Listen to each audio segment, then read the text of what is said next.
Right now, think of it as Brimstone having two modes. He's got like aggressive duelist mode, and then he's got like passive like stall mode. And right now you sort of have these flipped in your brain when you're playing offense. The way an offensive half or round normally looks like, let's say this is our timeline, T0, T1 minute 40. Normally offense on Brim on this type of map looks sort of like this. This will indicate spike planted. So this is what a proper offense round on Brimstone looks like.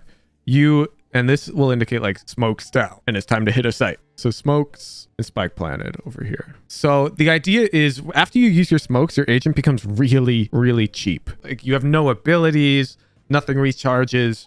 You're super expendable. And so you should lean on how expendable you are by becoming, you know, basically a human drone that can fire a weapon. However, the moment the spike goes down, our win condition is just to stop them from defusing that bomb. We no longer need space. We've taken it. We've gotten the bomb down. And you need to switch back into this like calculated, careful play. If you enjoy the content, don't forget to like, subscribe, and join my official Discord over at discord.gg/woohoojin.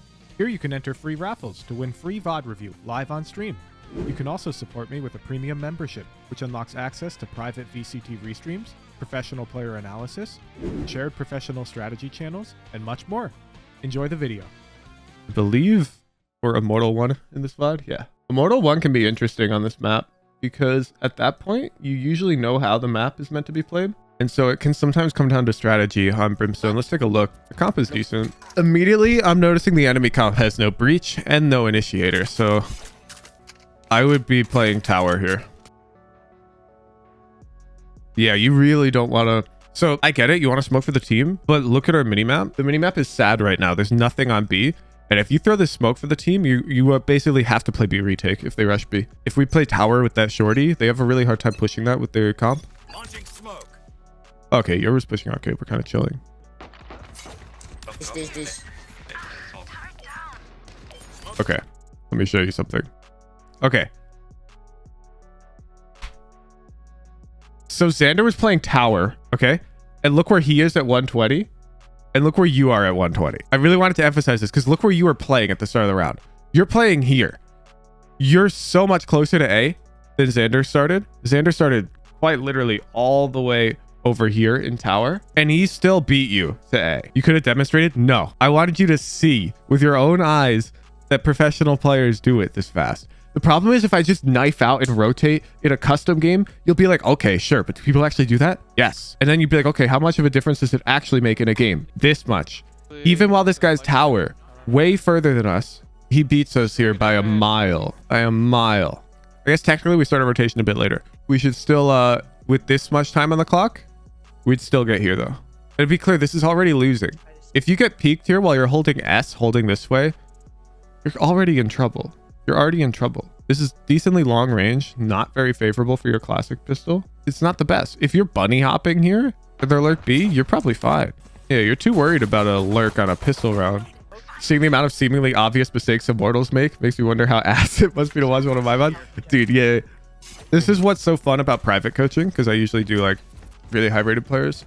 I'm telling you, most people are really bad at the game. Like, it was so annoying yesterday. I posted that video showing anyone can reach Immortal, and I'm getting comments like, nah, you need talent.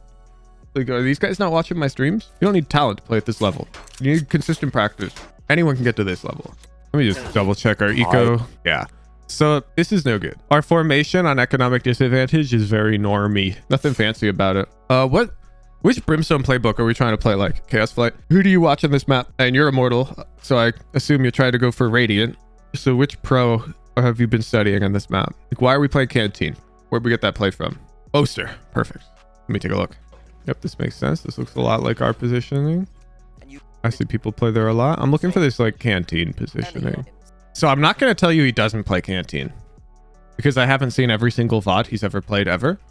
And we do see him start some rounds like this. So you're peeking arcade here. But in this scenario, it generally seems like he either fights B main or looks to push arcade.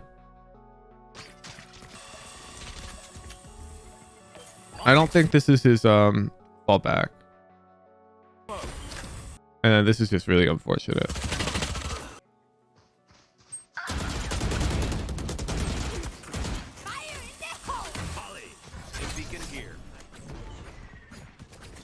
This is rough. There's not much we could do this round. This round is fine from us. The plan we ended up going with was great. Aggressing Arcade with the Yoru, our Opus B main. But we didn't really set that up. Our Yoru set up aggressing with us. You did point out the Killjoy ult. We slid to Jet Optic B main, which was lit. What I'm also going to point out here is this is partially for JPC. I'm always coaching JPC. You're in chat, right, JPC? I was watching this guy play Fracture the other day. It's the Arcade peak. So when we fight Arcade, I really like swinging this way. So first of all, JPC has a really bad habit of walking up and peeking out this way. This is no good, JPC. Most of the time, you're going to get caught with your pants down when they're right here, if they're pushing. So I like this type of peek this way. This is quite good. Going out. But I also really like one of the players like trying to come down this way while that guy's jiggling fights and getting into this type of angle to set up this type of cross. So you're like taking jiggling fights here while this guy's getting in position, and then you're staying alive and you tuck, and now that guy takes contact and you swing. Yeah. And if they're really fancy, they do the pick and fast fall silent grab or whatever. This will let you contest it a lot more consistently with two people. And if we had looked to communicate this earlier in the round, like here, we're chilling. We got enough time. But here in our VOD, I'm gonna play Arcade with you. this is just really bad. This is just bad. In a mortal lobby, we can't play this week. One Arcade. He's Arcade. One side, one Arcade.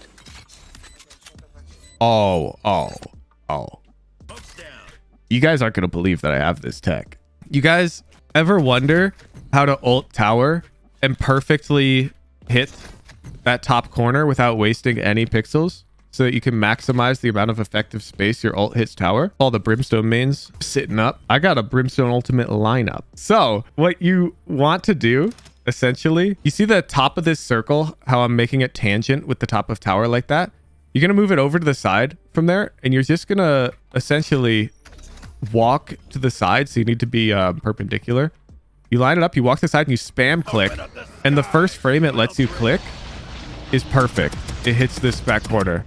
The first frame it lets you click. So let me show again. Let me turn on invulnerability. So you line up perpendicular to tower, so facing due north. The ult off to the side, perfectly lined up this top over there. And you spam click and move to the left.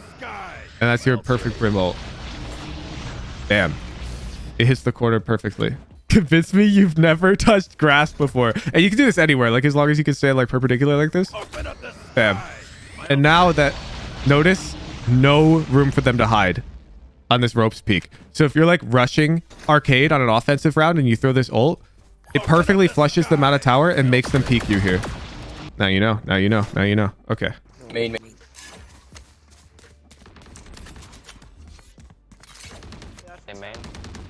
A main. Close to A main. Yeah, so one on A. Just throw this smoke real quick. I also noticed JPC wasn't throwing the smoke, so more JPC coaching as well. Smoke's down. Just throw this smoke real quick while you're retaking A. It makes it really awkward for them. They can't peek you up top now. They have to peek you on this right side. Like this left side is all a non-threat now. So these are the only threats. Because you just see their legs here and they can't peek you from tower. Really good smoke. Really good smoke. Race. Only race side. Down. Level trim. What? Post. 120 on Kaiser. Just wait. Very low. Yeah. Renezi. So pre-round, as the Brimstone player, you need to see that they have Killjoy ult. People are calling you Util King, but this Brimstone ult kind of loses you the round. Yeah, it killed one, Just wait. but now they pop Killjoy ult, and you can't contest that at all. Renezi. Very low. And now because there's less than 7 seconds left on this, they know you can't defuse. 120 on.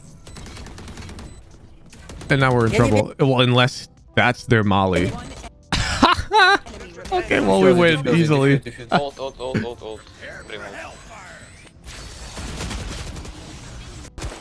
Oh, no, we actually do lose. Okay, it's lit.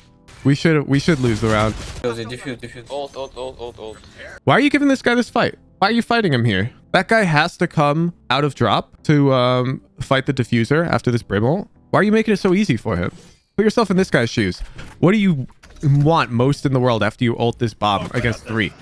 You want a 50-50. You want some guy to swing you, and then some other guy to swing you, and then some other guy to swing you, and then you win the round. You know what you don't want? You don't want to pop that ult, see nothing, and then you hear bling, and they're diffusing again, and you're here. You're like, oh, fuck. So all you need to do to win this round, as this guy here, is come over here and crouch. Bam. Round's over. The round's over. What's this guy going to do? He's going to shift over here and look like this. He's never going to do this. He'd never do this. He just won the round by getting into that angle.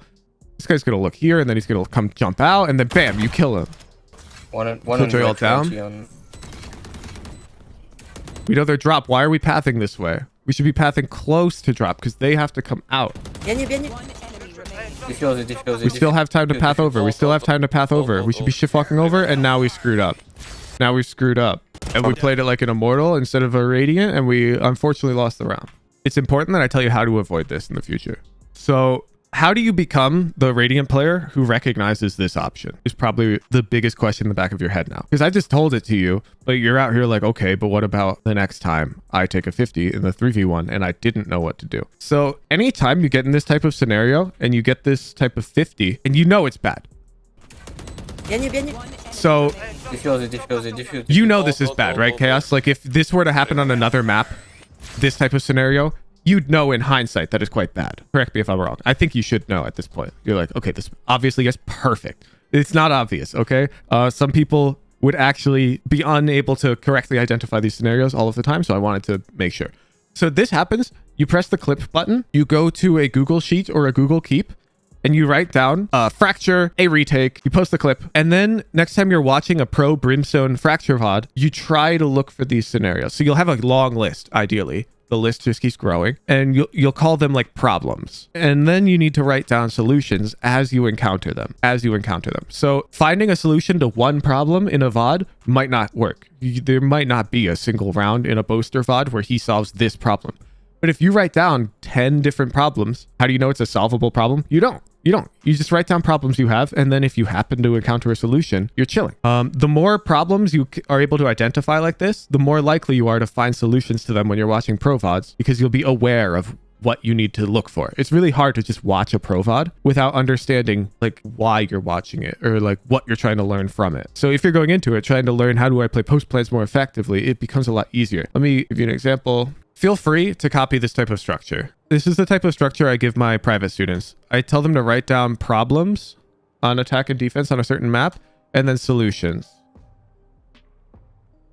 So they write down problems and solutions, and they keep writing down new problems, new solutions, and then I read over them and I provide additional insight and whatnot. But it's the same idea. You can do this yourself. Smoke's down. There's one B main. Smokes down. Oh, they're coming B with Kidju. Oh no, they don't have Kid point. Okay, so we're on economic disadvantage. Ideally, we'd be more stacked, eh? Try to think you're using your smokes a little backwards. Let's exacerbate the situation so you can understand why I don't like the smoke. Let's just pretend, for the sake of the discussion, that we have 5A. So we want them to push A. I think you'd agree we want them to push into us A here, just 2 duelists on B. So let's get it extreme. So we have 5A. And now let's pretend instead of a smoke, Brimstone's signature ability erects an indestructible, unpassable wall that can't be worked around. So if you erected a wall there, they quite literally can't go past it. Let's pretend that that's how his smokes work. Where would you smoke at the start of the round in this type of situation? If these were Brimstone's smokes. Yeah, you smoke B. You'd like stand like ropes and you would smoke like here and maybe even here. That's how smokes are generally used. Yes, they're not unpushable walls, but when you really want to incentivize the enemy team to push you because you're stacked, standing over here and throwing a smoke like that, way better. Way better. So now these B main guys see this smoke and they know you're on eco and they're afraid of pushing it, even if there's nothing on the other side. They're like, oh, well, they're on economic disadvantage. Let's just go A. They're going to hold B with that smoke. Then once you hear them like coming up, once they're more committed to this A hit, you want to try and like smoke them almost as they're coming out.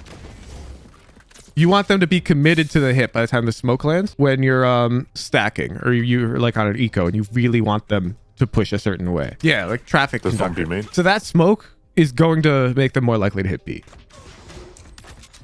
And there they go. Now, I don't know if they saw your smoke or if they happen to be pushing B at the start of the round. And sometimes you do want them to go B. The idea is you should think of your smokes this way, trying to direct them where you want them, not as like trying to get you kills. So don't think of smokes as I'm going to get kills with this. Think of the smoke as I want to direct the enemies towards this choke because we have the strongest hold set up on that choke or whatever. B main. But coming to. Yeah, so because the Killjoy's the one who died arcade and we didn't see a trade, it's almost certainly 4B mid. It's the same concept as bind weak side. No, it's fracture weak side. It's similar though. Yeah, on A. A. 1A.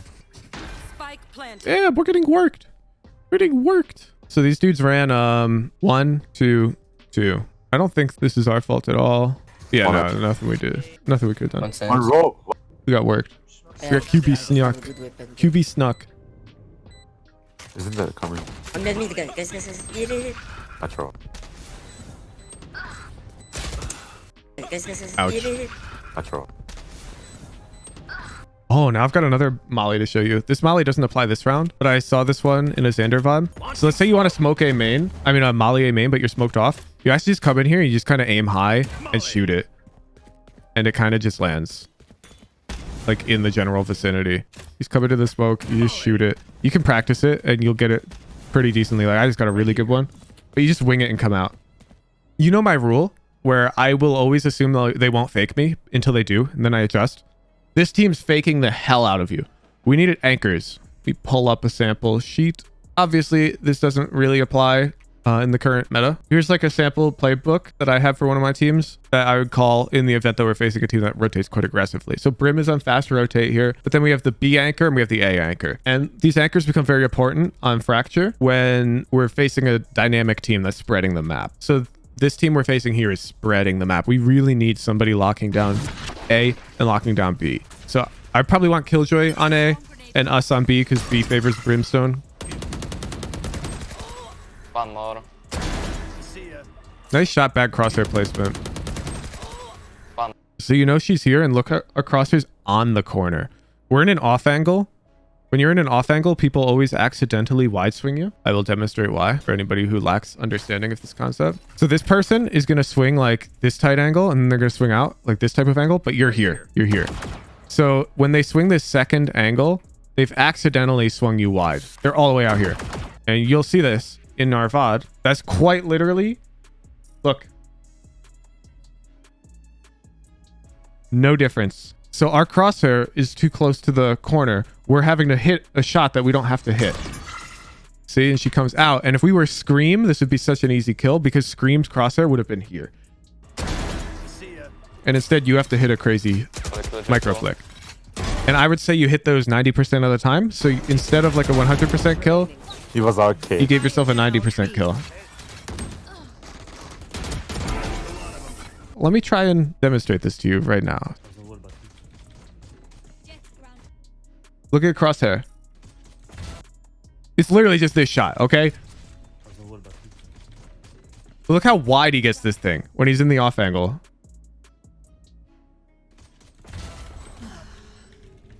And he does it multiple times. See how he's adjusting his crosshair really wide? They just walk into it. Let's go, One baby. weird sage wall off angle. I'm so okay. We found it, okay? I wanted to demonstrate. Launching smoke. Again, now, do you see why the smoke is so bad? Especially against a team with no initiator and no pop flash. This team can't push through your smokes. You have basically erected a wall. Against their team composition, they can't push this thing. And you have 4 on A. You're basically telling them to go B, which you don't want. You don't want them to go B. You don't want them to go B. And I want you to realize that even though this team did start B and you got unlucky, that smoke that you threw A at the start of the round basically meant that this was what's going to happen either way. You basically wanted them to go rush B.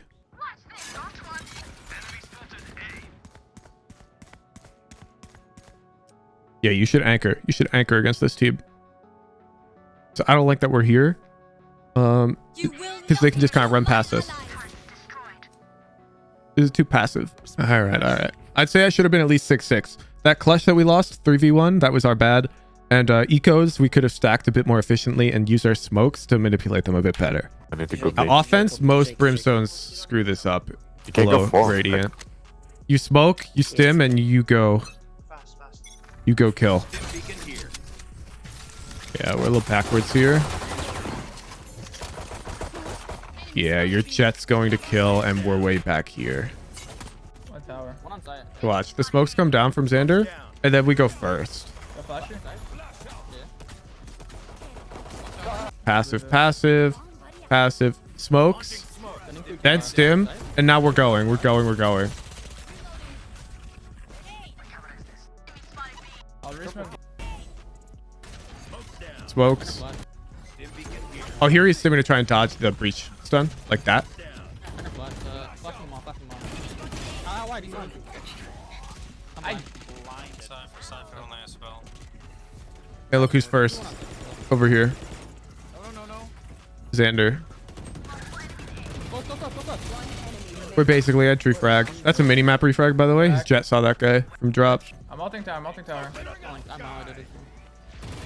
Should do one on site. Smokes, stim, entry. Smoke, stim, entry. And maybe sometimes ult. But the stim always comes last. You play entry almost every time. Minus when you're trying to dodge that breach stun. Notice how passive we are? We're like, I like this a lot in this type of position. Because these guys are playing the trust role and we're playing the swing role. I like this setup a lot at this point. One gen, one something. I want to go. To be some amazing. What was that? What's up with these stims? What's up with these stims? Why is your stim beacon thrown 2 seconds into every single round? Faking A? I don't know. I feel like if anything, the stim makes it kind of more obvious that you're not faking. Because when you stimmed, everyone just W keyed. But this round you stimmed and you just cut noise entirely. Oh, we'll see. We're just rotating from B. I like the idea though. Oh, there's a vault on our stage.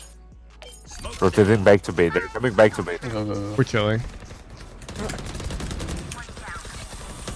One more. He's counting. They were shooting through smoke.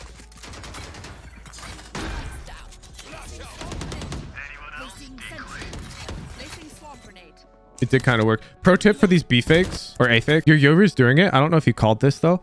Walking under like this is really good because he's very likely to see somebody looking to flank dish. Okay. Twitch chat. I think A noise will make Brim push arcade. Props free kill if you go under from B main. Right there in Oziel's Twitch chat. Here we go.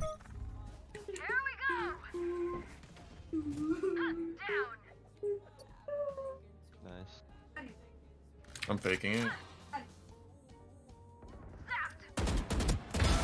Holy shit, Christian, you're so smart. So it's like a free kill that way, as opposed to if you're arcade, they might be looking at you. Is it really safe to let Killjoy go alone there? Yes, on that timing, it's totally fine. Nice.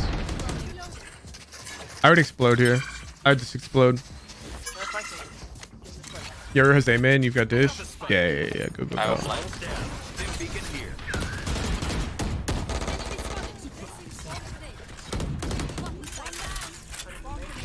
Face the corner, please. Chilling. Oh, this dodge. This is the 2-1 George. Whoa. You plan it for main? Go main, please. Go with your breach. Do not play site. The whole reason you plant this bomb here is that you don't have to play site. Get out of here. Careful up of you. I have my... Yeah. Not this guy. Raze has the George.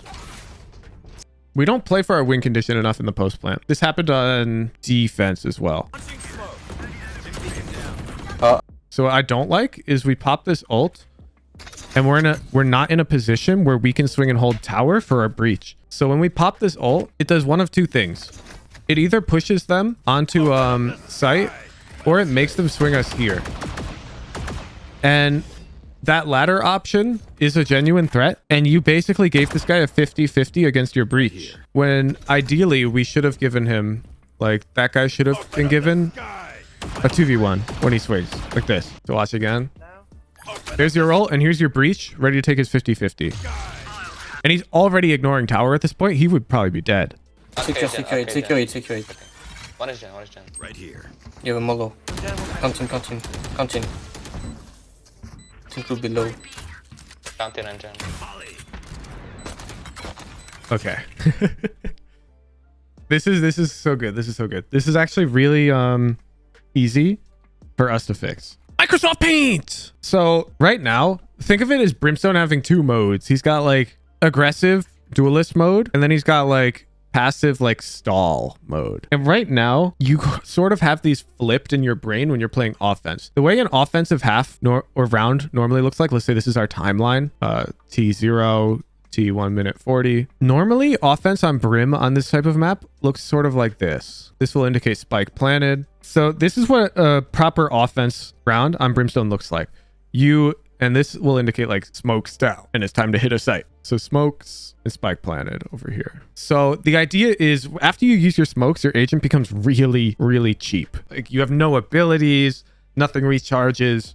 You're super expendable. And so you should lean on how expendable you are by becoming, you know, basically a human drone that can fire a weapon. However, the moment the spike goes down, our win condition is just to stop them from defusing that bomb. We no longer need space. We've taken it. We've gotten the bomb down, and you need to switch back into this like calculated, careful play. Let's draw your timeline now. Your timeline almost looks like this. So let's draw the same exact thing, and we'll draw our smokes, our spike here. Your timeline looks kind of like this. And these sections where you're off sync, this section and this section is where we're leaving most of our E of X on the table. This is where we're playing suboptimally. We could be getting a lot more value from the round. So we get too aggressive after the spike goes down, and we're too passive after our smokes go down, if that makes sense. So let's watch back. You can sort of see what I mean. Keep that in mind when we watch your round. Break the wall. There's no wall. I'm molly. Launching smoke. Stim beacon here. Good stim. Tower. So this is the first bit of it. Tower. Right here, we're aggressive. We're looking to take space towards Gen. There's one guy tower. He's detained. He's certainly dead. But now we're backing up towards tower and becoming like 8th man information. Bomb's not down yet. Bomb's not down yet. You should be fighting for space right now. Bomb's not down yet. And there we go. There's some space we should have fought for, and it just cost us a player. Okay. Reyna very low. Could be healed. How passive we are. Passive.